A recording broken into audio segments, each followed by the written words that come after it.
তো দেখো আজকে কি রান্না হয়েছে বাড়িতে। আজকে হয়েছে এটা কি মাছ জানো, ভাঙর মাছ না মা? ভাঙর মাছ দেখো। এই যে মাথাটা দেখাই, দেখো তুলে। এই যে ভাঙর মাছের ঝোল হয়েছে।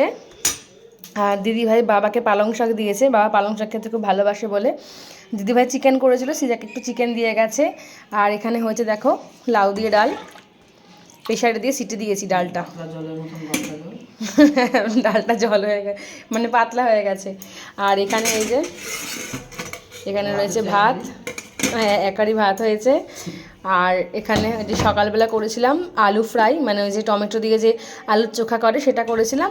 আর এটা হচ্ছে এই কচুরলতির ওপরে যে নরম আগাগুলো থাকে না, ডগাগুলো, সেটাকে আদা রসুন পেঁয়াজ দিয়ে ফ্রাই করেছি আর কি। এটা এই ফার্স্ট টাইম ট্রাই করব, জানি না কেমন খেতে লাগবে, খেয়ে তোমাদেরকে জানাবো যে কীরকম খেতে লাগলো।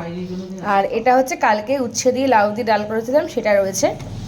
আর এই হচ্ছে আমি সকাল থেকে এখনো পর্যন্ত ক্যামেরার সামনে আসিনি, মুখ দেখায়নি, এত পরিমাণে কাজের চাপ ছিল। তো যাই হোক চলো খেয়ে নিই। তো চলো টাটা, আবার পরে দেখা হচ্ছে।